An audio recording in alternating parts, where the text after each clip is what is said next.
The last thing I remember before this all started was the chipped formica of the kitchen table.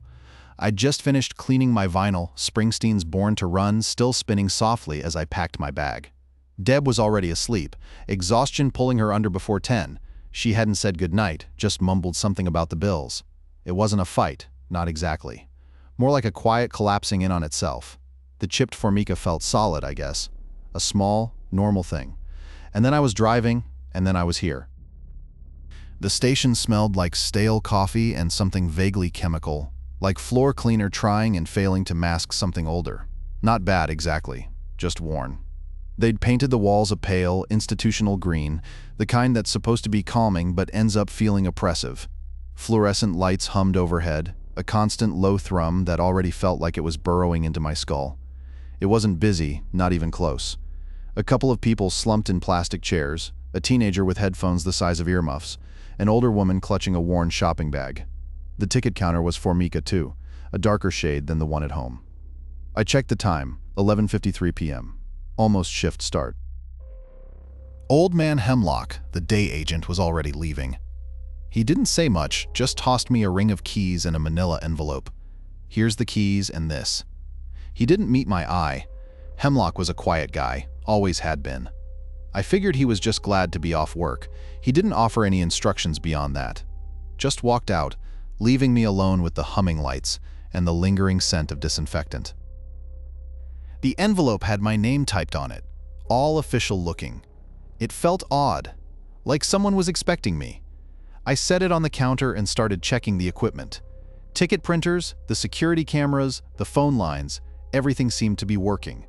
The security monitors showed mostly empty hallways and the near-empty waiting area. Standard stuff. Finally, I opened the envelope. Inside were 8 sheets of paper, typewritten in a font that looked like it came from a machine older than I was. Each sheet had a numbered rule. 1. Secure the loading dock before dark. If you arrive and it is already secured, do not open it to verify the interior. Log that it was pre-secured and move on. What? I read it again. Secure the loading dock. Before dark, log it. It sounded like something a bored security guard would write to prank a new hire. I glanced towards the loading dock, visible through a small window. It was a metal door, heavy-looking, with a deadbolt and a chain. Probably just standard procedure. 2. Do not make promises while on the premises. Not to coworkers, not to customers, not allowed to yourself. Use will instead of promise. Okay, that was weird. A little controlling even. I chuckled. No promises, huh?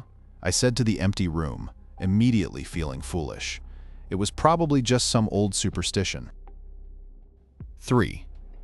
Do not eat anything brought onto the premises by anyone other than yourself. Do not accept food or drink from coworkers, vendors, or visitors. That one felt unnecessarily strict. Like the previous owner had a bad experience with someone bringing in expired donuts. I pictured Hemlock quietly refusing a coworker's offering of a stale jelly roll. 4. If your supervisor gives you a verbal instruction that contradicts the written guidelines, follow the written guidelines. Do not confront, simply comply with what is written. Now, that was just bizarre. Who writes a rule like that? It implied some kind of conflict with management, some kind of power dynamic I wasn't privy to. Maybe Hemlock and the last agent hadn't gotten along. 5. At 11 p.m., check the roof access door. If it is unlocked, lock it. Do not look up before securing it. Do not check what may be on the roof. This one gave me pause, but only for a second. A roof access door in a bus station? It felt unnecessarily specific, like someone was genuinely worried about someone getting onto the roof, probably just a safety thing. I made a mental note to check it later. 6. If you see Zeb, do not acknowledge them. Continue working normally. Zeb? Who the hell was Zeb? I scanned the waiting room, looking for anyone who might fit the name. No one. Probably an ex-employee, someone who caused trouble. A disgruntled former worker the station didn't want me interacting with. 7. Do not look up in the stairwell unless there is a specific work reason to do so. If you do look up, complete the task and look away. Another oddly specific instruction. The stairwell was right behind the counter. I glanced at it, briefly. Just a standard metal staircase. Nothing to see. 8. At the start of each week, read the previous week's maintenance log before beginning your shift. If any entry is marked with an asterisk, know the location of that entry before going anywhere. Okay, that actually made sense. A standard maintenance procedure. I set the pages aside, figuring I'd read the log in the morning. It was just a list of rules. That's all. Eccentric, sure, but ultimately harmless. Just the quirks of a strange job. I glanced at the clock. 11:58 p.m. Shift start. I took a deep breath and tried to focus. 3 months behind on the mortgage. Deb relying on me. This job wasn't glamorous, but it was a paycheck. I needed to focus on that, on getting through the night. I walked over to the loading dock door and checked the bolt. It was already locked, the chain secure. I found the logbook on a shelf behind the counter and wrote, "Loading dock pre-secured simple," just as the rules said. But as I walked back to the counter, I couldn't shake the feeling that the humming of the fluorescent lights had gotten a little louder. Not much, just a subtle shift in the tone, and the air felt colder somehow. I pulled my jacket tighter around me, dismissing it as the building's poor insulation. Just a cold old building, that's all. I was restocking the vending machines. Not exactly thrilling work, but someone had to do it. Mostly stale chips and lukewarm soda. A few candy bars that had probably been sitting there since last Christmas. I worked my way down the row, carefully arranging the snacks, trying to make them look appealing. It wouldn't matter. People bought whatever was cheapest. The station was quiet, thankfully. Only a couple of people were waiting for the early morning buses. An older woman with a floral shopping bag, clutching it tight like it held the crown jewels. And a young guy with headphones bouncing his leg, staring at his phone. Normal people just trying to get somewhere. It was a relief to see. After the weirdness of the handover, I needed normal. I finished with the vending machines and decided to walk the perimeter just to get my bearings. It was a slow process. The station wasn't huge, but it was long and low. Built in the mid-60s, I guessed, when everything was concrete and optimism. The kind of optimism that had faded now, leaving behind chipped formica and flickering lights. I reached the loading dock. That's where it hit me. The smell. Not bad, exactly. Just wrong. Like old paper and something metallic, but not blood. More like rust, but not fresh rust, the kind that flakes off. Old, deep-set rust. It was faint, almost imperceptible, but it was there. I stopped. The roll-up door was down, padlocked from the outside. It wasn't supposed to be. The handover agent was supposed to leave it open for deliveries. I frowned. Maybe he'd forgotten. Maybe he'd had a long day. People make mistakes. Then, the rule flickered in my memory. Something about the loading dock. Before dark, secure it before dark. And if it was already secured, don't verify. Don't open it. Log it. It was a strange thing to focus on. The rule felt insistent, like a little voice in my head, poking at me. I shook my head, trying to dismiss it. It was just a precaution, right? A safety measure. Maybe the guy was just being extra careful, wanting to make sure everything was locked up tight. I was probably just overthinking it. I'd been stressed lately, worrying about the mortgage, about Deb. It was easy to let things get to you. I found the logbook in my pocket, flipped to a clean page. Loading dock pre-secured, 12:17 a.m. I scribbled, capped the pen, and shoved the book back in my pocket. It took maybe 10 seconds. A small thing. But as I walked away, I couldn't shake the image of that locked door. The weight of it. The implication. What was inside that needed to be contained? It wasn't a delivery. That much was clear. I told myself it was probably just old equipment. Forgotten crates, general station clutter. That's all it was. I glanced back at the door just for a second. The metal was dull under the pale fluorescent lights, and the smell, it seemed stronger now. I hurried back towards the counter, feeling a prickle of something unpleasant on the back of my neck. I was being ridiculous, I knew. but the thought lingered. Something was behind that door. Something that was better left undisturbed. The woman with the floral shopping bag was gone. The young man was still glued to his phone, still bouncing his leg. Everything seemed normal, except it wasn't, because now I knew, or at least I knew there was something I didn't know, and that something was locked away, waiting, and I hadn't opened the door to find out what. I couldn't. The rule had stopped me, and that felt like the most unsettling part of all. I was restocking the newspaper rack. It wasn't a high-demand item, not anymore. Most people got their news on their phones, or not at all, but the station still carried a stack of the local paper, the Tribune Herald, and a few national titles. Mostly it was just something to do during the slow hours. I smoothed out the plastic sleeves, making sure each paper was facing forward, the headlines visible. It felt productive, even if it wasn't particularly important. The fluorescent lights above buzzed with a low, persistent hum. It wasn't a harsh buzz, more of a drone, like a distant insect. I'd gotten used to it. The air was stale, recirculated, carrying the faint scent of disinfectant and something vaguely sweet, like old chewing gum stuck to the vinyl seats.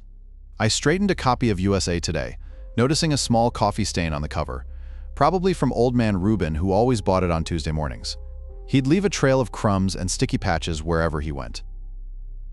A woman was pacing near the ticket counter, clutching a crumpled boarding pass. She was talking loudly into her phone, her voice tight with frustration. "No, I told you, it's for Wichita. Wichita. Yes, today. I need to be there today." She ran a hand through her hair, leaving it a mess of dark curls. I glanced at the clock, 1:48 a.m. Wichita departures weren't for another 4 hours. Plenty of time for things to go wrong. I finished with the newspapers and moved on to the magazine rack. Old issues of People and National Geographic. No one ever bought those anymore either. I considered rearranging them, alphabetizing them, just to have something to occupy my time, but decided against it. It wouldn't make a difference. The woman at the counter was still arguing on the phone, her voice growing more desperate. "Please, just check again. My mother, she's not well. I need to be there."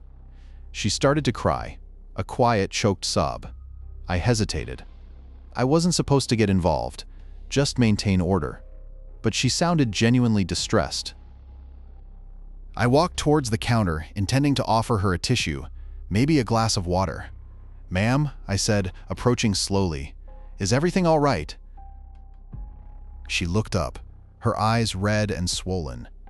They lost my reservation. They said they have no record of it. I booked it weeks ago. I promise I booked it weeks ago." The word hung in the air, thick and wrong. My stomach lurched. That word, it wasn't a normal word anymore. It wasn't a normal situation anymore. It was like a cold hand squeezing my chest. A flicker of something, a memory, a warning, brushed against my mind. Something about not making assurances, about the premises, using will instead. It was vague, fragmented, but the feeling was undeniable. A prickling on my skin, a tightening in my throat. I told myself it was just stress. I was tired, 3 months behind on the mortgage. Deb was still looking for work. I'd been running on coffee and anxiety for weeks. This woman was upset, and I was letting the weirdness of this job get to me. It was just a word. People use the word promise all the time. But the coldness persisted. The air felt heavier, colder. I couldn't ignore it. I had to be careful. "Ma'am," I said, carefully choosing my words, "I will do everything I can to get this sorted for you. I will check with dispatch and see if we can find your reservation. I can't promise anything, but I will look into it right away." She didn't seem to notice the slight shift in my phrasing. She just nodded, wiping her eyes with a tissue she'd pulled from her purse. "Thank you," she mumbled. "Thank you so much." I turned to the computer, my fingers hovering over the keyboard. But as I started to type, I realized I couldn't bring myself to call dispatch. Not yet. There was a small, battered cardboard box on the shelf behind the counter. It was addressed to Zeb, and it had been there since I started. I needed to check on it. The handover agent hadn't said anything about it, hadn't mentioned it in the log, and I'd completely forgotten about it in the chaos of the last 2 shifts. I needed to know what was inside. But I couldn't. Not now. Not after what I just said. The rule, or whatever it was, had a hold on me. It felt like a physical weight pressing down on my chest, preventing me from moving. I couldn't go behind the counter. I couldn't open that box. I had to stay here, with the woman, and wait. And the longer I waited, the more certain I became that the box contained something important, something I should have already checked, something I was now forbidden from touching. I was straightening the newspaper rack. It was a pointless task, really. Nobody bought newspapers at a bus station anymore. But Mr. Henderson, the regional manager, had a thing about presentation. First impressions. Eugenio, he'd said during my training.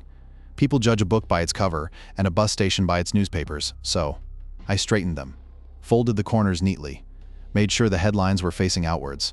It was almost 3 a.m., quiet. The overnight shift was always quiet. The fluorescent lights hummed, a low, constant drone that had already burrowed its way into my skull. I'd started to notice the individual flicker of each bulb, the tiny, almost imperceptible pulses of light. It was the kind of detail you only noticed when you were desperately trying to avoid thinking about anything else. Like the mortgage, like Deb's job search, like the fact that I was spending my nights in a mostly empty bus station, rearranging newspapers. Zeb was on break, out back having a smoke. He'd been surprisingly friendly, for a guy who mostly just grunted and avoided eye contact. He'd offered me a coffee earlier. A real coffee, not the instant stuff from the break room. I'd politely declined. Something about the offer felt off. Not aggressive, not threatening, just unsettling. I finished with the newspapers and moved on to the magazine display. Romance novels, celebrity gossip, hunting magazines, the usual. I was flipping through a copy of Outdoor Life. I wouldn't know a broadhead from a badminton shuttlecock when Zeb came back in. He was still holding his coffee cup, and he had a small paper bag in his other hand. "Got you something," he said, extending the bag towards me. "Rosie made cookies. Oatmeal raisin. They're good." My hand froze midair, about to adjust a stack of People magazines. Cookies. Oatmeal raisin. Deb loved oatmeal raisin. It smelled good. Warm, cinnamony. Exactly the kind of thing I needed right now. A little comfort, a little sweetness. Then it hit me, the rule. Not a specific recall, not the exact wording, but the feeling of the rule. Something about not accepting things, food specifically, from other people.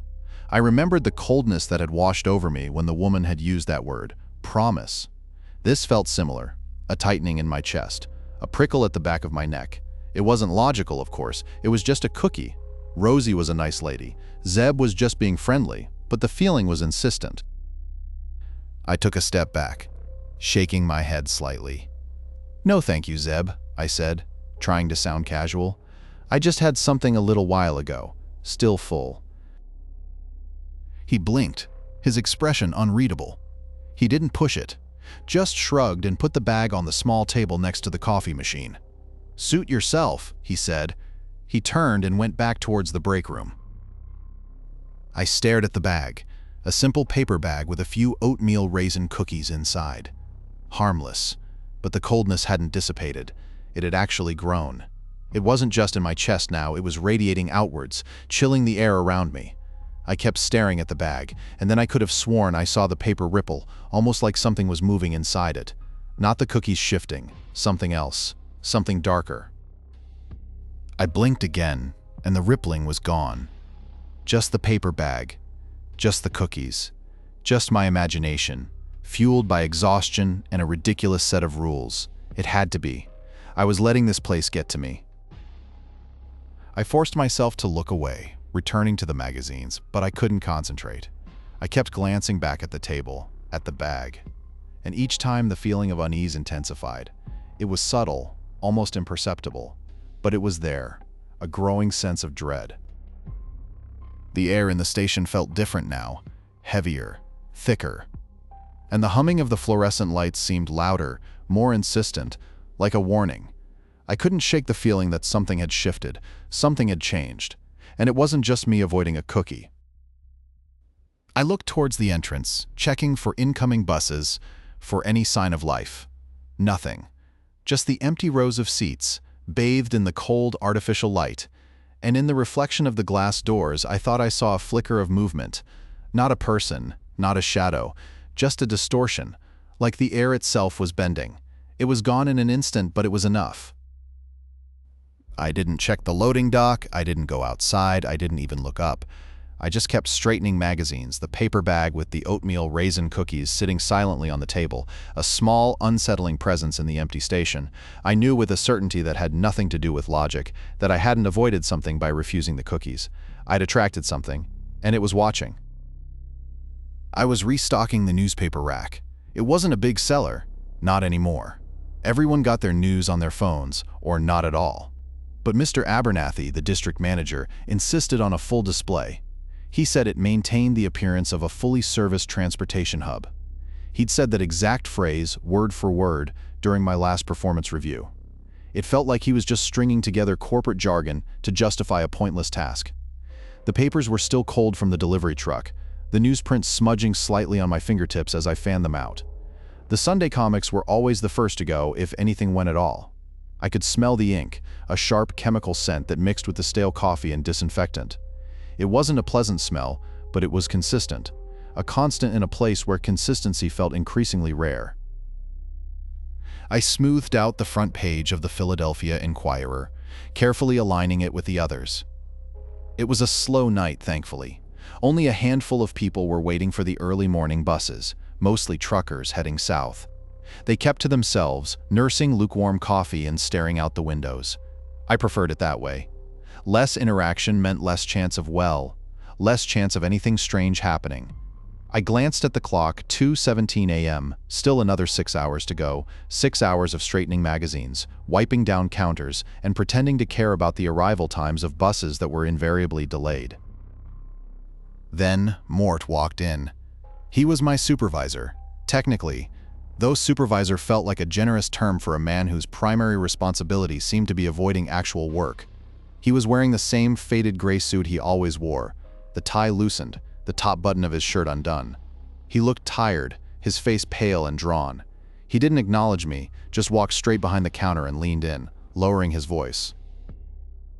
"Eugenio," he said, his voice raspy.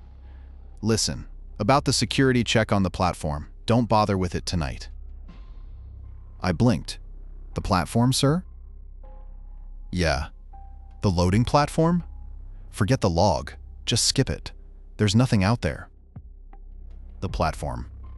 Rule 109. Log it, secure it, and do not investigate. It had been one of the first things I read in the handbook, the one Mr. Abernathy had given me on my first day, along with a stern warning about the importance of following procedures. It was oddly specific. The handbook felt full of oddly specific things. Things about the precise angle at which newspapers should be displayed, the acceptable decibel level for the radio, and the proper procedure for handling lost and found items. And now Mort was telling me to ignore one of those procedures. "But the log, sir," I said, hesitant. "It has to be logged. It's in the handbook." He sighed, running a hand through his thinning hair. "Look, Eugenio, I know it's in the handbook, but tonight's different. Just trust me on this. I've got it covered. Don't worry about it." He paused, then added, almost as an afterthought, "There's been a situation up at headquarters. They don't want any unnecessary reports coming in tonight." A situation. That was all he would say. I stared at him, trying to gauge his sincerity.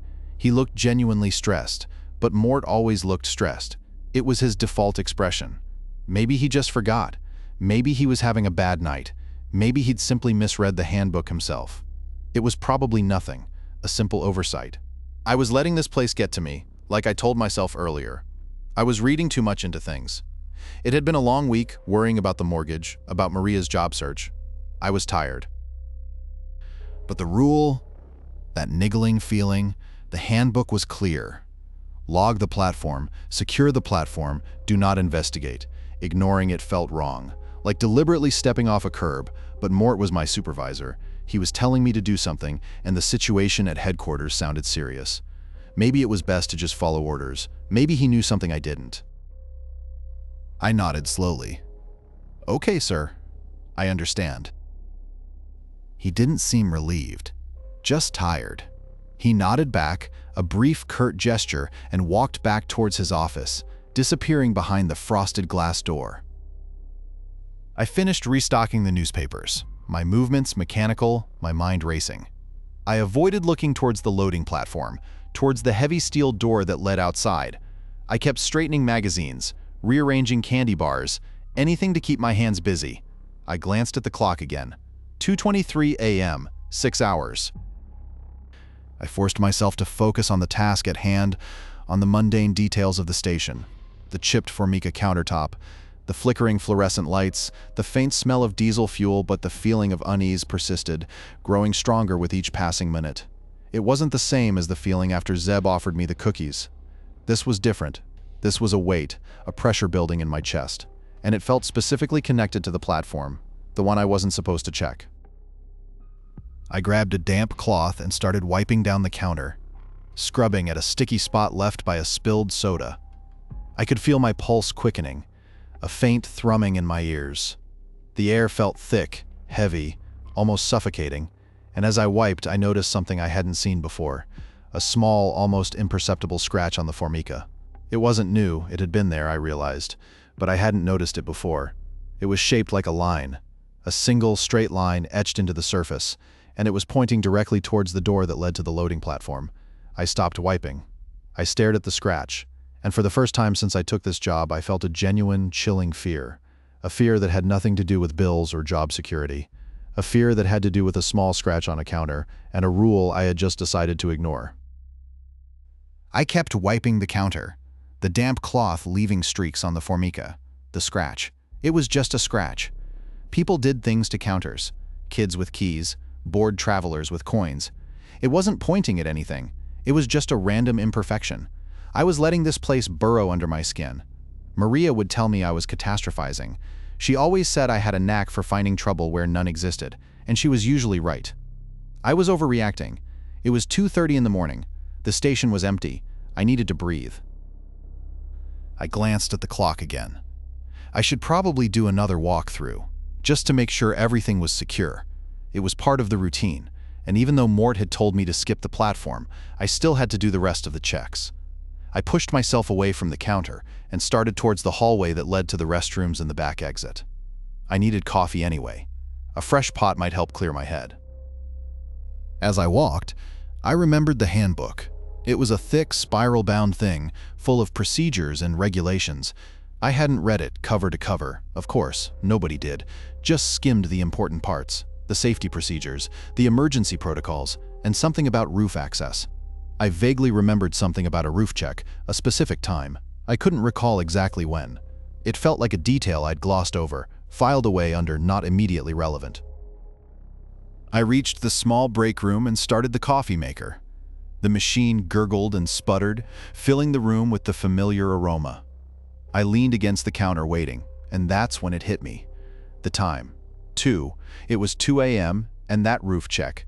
It was supposed to be at 2. I distinctly remembered now, a half-forgotten sentence in the handbook. At 2 a.m., check the roof access door. If it is unlocked, lock it. I sighed. Of course, another thing to add to the list. Mort hadn't mentioned the roof. He hadn't mentioned anything beyond the platform. I figured he'd just forgotten. He was swamped, always rushing around. I grabbed a mug from the cupboard and poured myself a cup of coffee, scalding hot. I needed the heat. The station always felt colder after midnight. I finished my coffee quickly, the bitterness doing little to calm my nerves. The roof door was at the far end of the building, near the old baggage claim. I walked towards it, my footsteps echoing in the empty station. The door was a heavy steel thing, painted a faded green. I reached for the handle, intending to just check it and get it over with, but something stopped me. I didn't know what it was. Exactly. A flicker of movement in my peripheral vision, maybe, or a shift in the air pressure. A subtle change in the sound of the ventilation system. It was nothing concrete, just a feeling, an instinctive hesitation.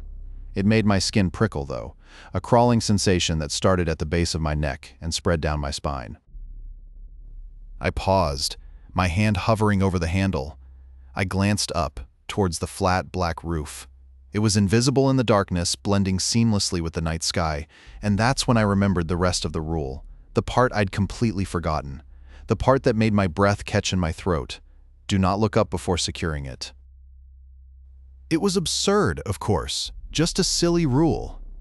Probably put in there to prevent someone from falling off the roof. But it felt different. Like a warning. A specific instruction with a specific consequence. I shook my head, trying to dismiss the feeling. It was just a rule. I was being ridiculous. But the hesitation remained. The prickling sensation didn't fade. I gripped the handle, ignoring the strange feeling, and quickly turned the lock. It clicked with a solid, reassuring sound. Secure. I hadn't looked up. I hadn't even glanced at the roof. I'd followed the rule. I'd done exactly what I was supposed to do. As I turned away from the door, I felt it. A sudden, distinct shift in weight, like something heavy had moved on the roof. A subtle settling. It wasn't a loud noise, not even a creak, just a momentary sensation, a vibration that traveled through the floor and up into my legs. It lasted only a second, but it was enough. I didn't look back. I didn't turn around.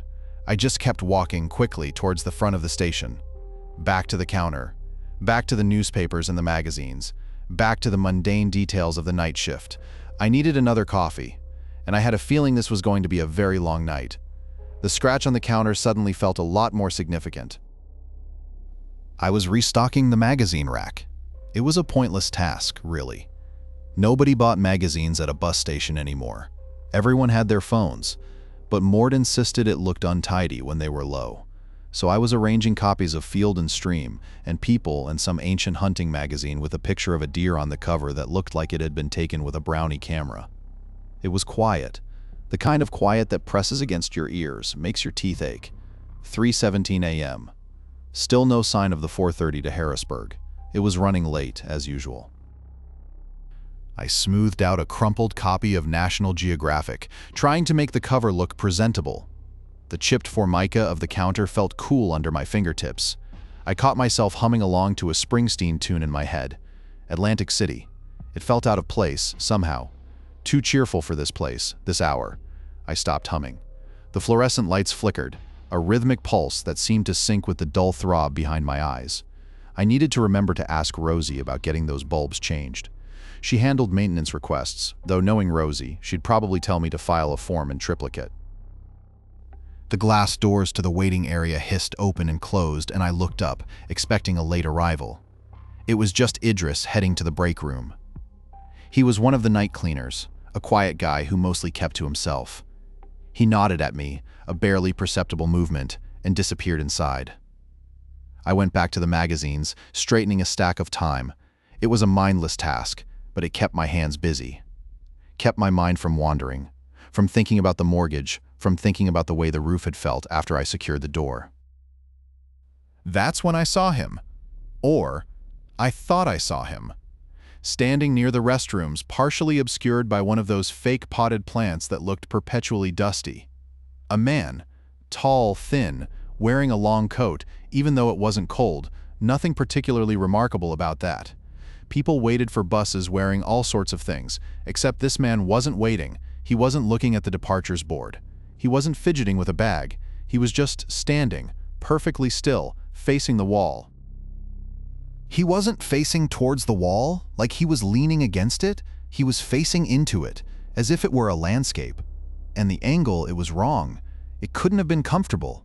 It should have felt awkward, unnatural. But he held the position with unsettling composure. My jaw tightened. I blinked, trying to get a clearer look. Maybe it was the lighting. Maybe I was just tired. But then he started to shift. Not move exactly, more like a blurring at the edges. A slight distortion of the air around him, like looking at something through heat haze. It was subtle, almost imperceptible, but it was enough to make the hairs on my arms stand on end. And then I remembered, a phrase, fragmented and incomplete, surfacing from the depths of the handbook. Something about figures, not to engage, not to acknowledge, just continue. It was ridiculous, of course. A paranoid precaution written by someone with too much time on their hands. Probably just a way to deal with vagrants. I told myself it was the lack of sleep, the stress about the house, the general strangeness of this job getting to me. I was letting my imagination run wild. I could just ask him if he needed help, see if he was all right. But the image of him facing the wall, blurring at the edges, held me frozen. I deliberately turned my back. I focused on the magazine rack, straightening the covers with unnecessary precision. I arranged them by color, then by size, then by publication date. Anything to avoid looking in that direction. Anything to pretend I hadn't seen anything. I could feel my pulse quickening, a tight drumbeat in my ears. I took a deep breath, forcing myself to slow down. I was overreacting. It was just a man. I heard a faint sound. Not a footstep, not a cough. Something softer, like a rustle of fabric, or a sigh. I didn't turn around, I couldn't. I kept arranging the magazines, my hands shaking slightly. I cataloged the titles in my head, reciting them like a mantra. Field and Stream, People, National Geographic, Time, Sports Illustrated, anything to block out the silence. Anything to block out the feeling that something was very, very wrong. Then, nothing. The rustling stopped, the silence returned, heavier than before. I waited and waited. For what? I didn't know. For him to speak. For him to move, for something to happen. But nothing did. After what felt like an eternity, I finally risked a glance, a quick, furtive look over my shoulder. He was gone. The space where he'd been standing was empty. The fake potted plant stood alone, casting a long, distorted shadow on the floor. There was no sign that anyone had ever been there. No footprints, no discarded ticket stubs, no lingering scent, just emptiness. I stared at the spot for a long time, my heart a cold knot in my chest. The magazines felt heavy in my hands. I carefully placed them back on the rack, my movements slow and deliberate, and I made a note to avoid the restrooms for the rest of my shift. The chipped formica felt colder now. The chipped formica of the counter felt cool under my forearms. I was reconciling the cash drawer, counting out the 20s, 50s, and 1s. It was tedious, and I usually preferred to do it in stages, breaking it up with a walk around the station. But tonight, I just wanted it over with. Just wanted to get to the point where I could sit in the break room with a record and pretend for a little while that I wasn't staring down a foreclosure notice. Springsteen's Nebraska seemed like the right soundtrack for this particular brand of quiet desperation. The station was mostly empty. A few stragglers slumped in the plastic chairs, lost in their phones or dozing with their heads against the windows. The digital clock above the departures board ticked relentlessly, each second a little hammer blow against my dwindling patience. I'd already logged the last bus arrival from Tulsa, a late Greyhound that smelled strongly of diesel and regret. The air was thick with the stale scent of coffee and disinfectant, a smell I was starting to associate with every waking moment of my life. I was sorting through the smaller bills when I heard it. A scraping sound coming from above, not loud, not jarring, just persistent, like something was being dragged across a concrete surface. It was directly over the small atrium, that open space between the waiting area and the restrooms, the one with the skylight. I paused, pen hovering over the cash register tape. Probably just the wind. The building wasn't exactly new. Things shifted and settled. I kept counting, trying to ignore it. But the scraping continued, a slow, rhythmic rasp that burrowed its way into my skull. It wasn't the wind. The air vents were on the other side of the building, and the sound was too deliberate, too purposeful. It sounded like something was being moved, something heavy. I glanced up, then immediately regretted it. The handbook. That's what flashed through my mind. Something about not looking up in certain areas. The atrium, specifically. I couldn't recall the exact wording. It was a fleeting impression, a half-remembered warning buried amongst the emergency procedures and lost and found protocols. Something about drawing attention, about establishing a connection. I dismissed it as ridiculous. It was probably just a maintenance issue. A loose piece of roofing, a bird. I needed to finish this cash reconciliation. It wouldn't magically do itself. But the scraping didn't stop. It actually intensified, becoming more insistent, more deliberate, and then I remembered the rule more clearly. Not a direct quote, but the feeling of it. Do not look up. Complete your task. Look away. It was a specific instruction tied to a specific location, and the scraping was coming directly from above my head. I sighed. This was getting absurd. I needed to check the skylight, see if anything was loose, see if anything was causing the noise. But the rule felt like a weight on my chest. I tried to focus on the money, forcing myself to concentrate on the numbers. But the scraping was relentless, and the image of the skylight, a square of glass and metal directly above me, kept intruding on my thoughts. I could just glance up for a second, a quick peek, see what was going on. Then I could get back to work. It would take less than a minute, but the rule, it felt strangely important. Like a barrier, like something was telling me with absolute certainty that looking up would be a mistake. I finished counting the ones, then the fives, then the tens. I totaled the cash, double-checked my calculations, and prepared to enter the figures into the computer. The scraping continued. It was louder now, closer, and then a new sound joined it. A low, guttural groan. It resonated through the atrium, vibrating in my chest. I froze. That wasn't the wind. That wasn't a loose roof tile. There was a maintenance panel in the ceiling, directly above my station. Access to the building's wiring, the HVAC system. It was supposed to be locked, but I'd noticed it was slightly ajar during the platform check. I was supposed to report it. I hadn't. Mort had waved it off, said he'd put in a work order, but I hadn't seen anyone come to fix it. I needed to check that panel. Make sure everything was secure. It was a safety hazard. I told myself it was a safety hazard.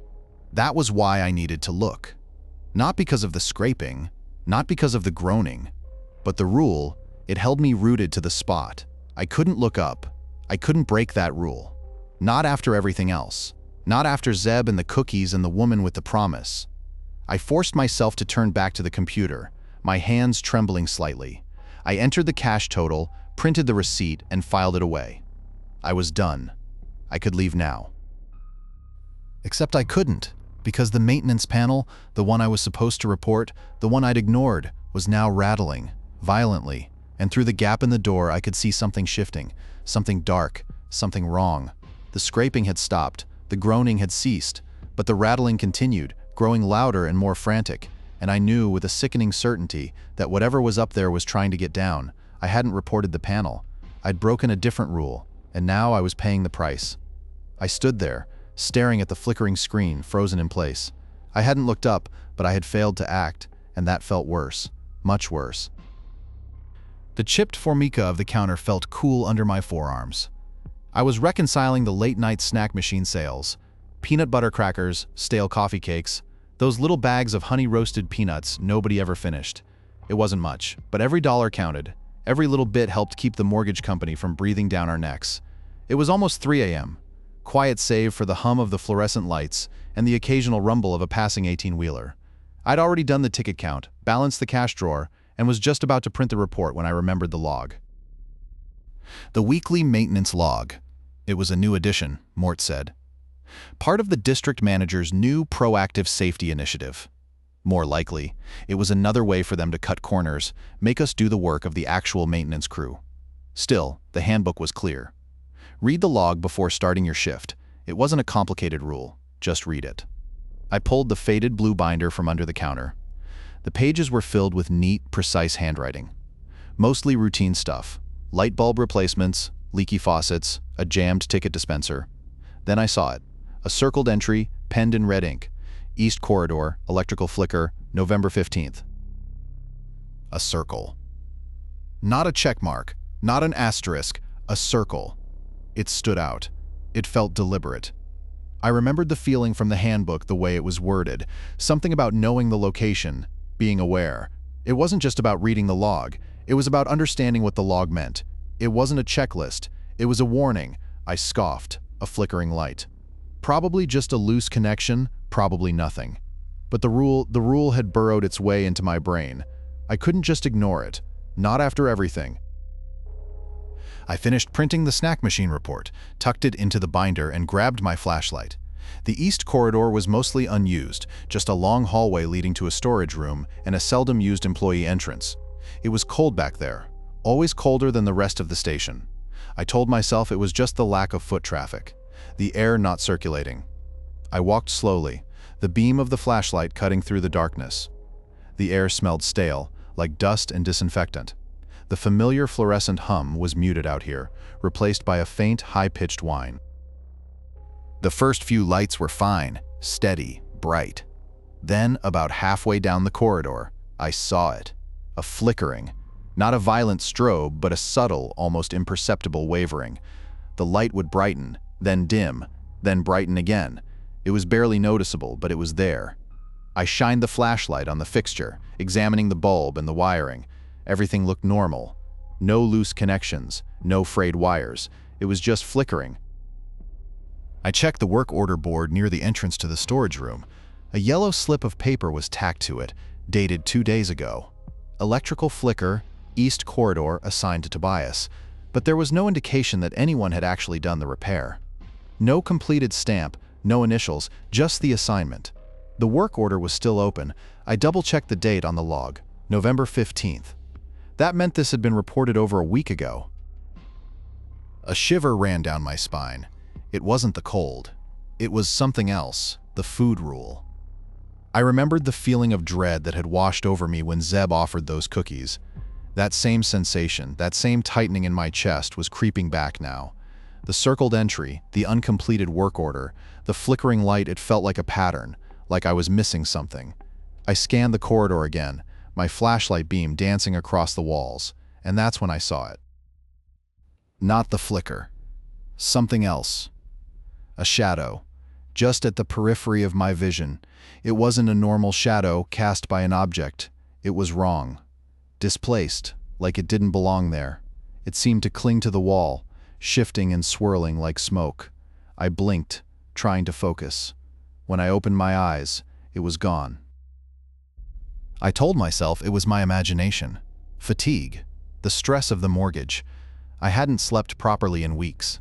I just needed to log the uncompleted work order, report it to Mort in the morning, and get some rest. I reached for my radio, intending to call it in, but my hand froze. The flickering had stopped. All the lights in the corridor were now burning steadily, but the whine, that high-pitched noise, was louder now, much louder. And the shadow, it was back. This time, it wasn't clinging to the wall. It was growing, expanding, filling the space between the lights. It wasn't a distinct shape, not really, just a darkness, a void, a distortion of the light. And as I stood there, frozen in place, I realized something. The shadow wasn't cast by the light. It was extinguishing it. One by one, the lights began to fade, plunging the east corridor into darkness. I didn't look up. I didn't scream. I just walked backwards, slowly, until I reached the relative safety of the main station. But the darkness followed me. It felt like it was inside my head now, and I knew with a chilling certainty that this wasn't about a flickering light. It was about something else entirely, something that had been waiting in the shadows, something that had been warned about, and something that I, despite following the rules, had somehow managed to awaken. The morning light was awful. Not just because the shift was over, but because it felt thin, like it wasn't quite reaching anything solid. I signed out with Mort, barely making eye contact. He just grunted, already halfway through a crossword puzzle. He didn't ask about the corridor. He didn't seem to care. Probably thought I was just being jumpy. And maybe I was. The drive home was quiet. Too quiet. I usually had Springsteen on, but I couldn't bring myself to turn it on. The music felt wrong. Too full. Too loud. I kept glancing in the rearview mirror, not expecting to see anything, but needing to. Just needing to check. It was a ridiculous habit. I knew. I hadn't even seen anything out there. Not really. Just shadows. But the checking felt necessary. I pulled into the driveway, killed the engine, and sat there for a minute, letting the silence settle around me. Rosa was already up, making breakfast. The smell of pancakes filled the kitchen, but it didn't smell comforting. It smelled contained, like it was being held in, not allowed to spread. She looked tired, her eyes red-rimmed. The restructuring had hit her harder than she let on. She forced a smile when I walked in, but it didn't reach her eyes. "Rough night?" she asked. "It was a night," I said, which felt like enough. Explaining the flickering lights, the darkness, the everything would have sounded insane, even to me. I poured myself a cup of coffee, black, and sat at the kitchen table. I found myself counting the tiles on the floor, just counting them, over and over, 32, 32. It wasn't a conscious decision. My eyes just kept returning to them. The kids were still asleep. I watched them from the doorway, their faces peaceful. Sarah, 8 years old, clutching a stuffed rabbit. Leo, 5 years old, sprawled out like a starfish. I used to find peace in watching them sleep. Now it felt brittle, like something could shatter it. I started going through the motions of getting ready for the day, showering, shaving, dressing. I checked the locks on the doors 3 times before leaving. 3 times. Which was unusual. I hadn't been a lock checker before. Job applications filled my days. Rejections filled my inbox. The mortgage loomed. I found myself avoiding the east side of the house. It just felt wrong. The light hit it differently. The shadows seemed longer. I started taking the long way to the mailbox, just to avoid walking past that side of the garden. Weeks blurred into months. The checking continued. Mirrors. Rear view mirrors. Door locks. The tiles in the kitchen. 32. It wasn't anxiety, exactly. It wasn't even fear. It was attention, an inability to not notice. I stopped listening to Springsteen. The music felt too exposed, too open. I switched to classical, something without lyrics, something that filled the space without demanding anything. Then, a few weeks ago, I drove past the station. I hadn't been near it since my last shift. I didn't have a reason to go, but I found myself slowing down as I approached, and that's when I saw the sign. A small, handwritten notice taped to the front door. Now Herring, overnight station agent. Apply within. Below it, someone had scrawled, in black marker, a single word, Zeb. I didn't stop. I couldn't. I just kept driving, my hands gripping the steering wheel so tightly my knuckles were white. The radio was playing a string quartet, the music washing over me, but I didn't hear it. I just kept driving, counting the cracks in the asphalt. 1, 2, 3, and then another.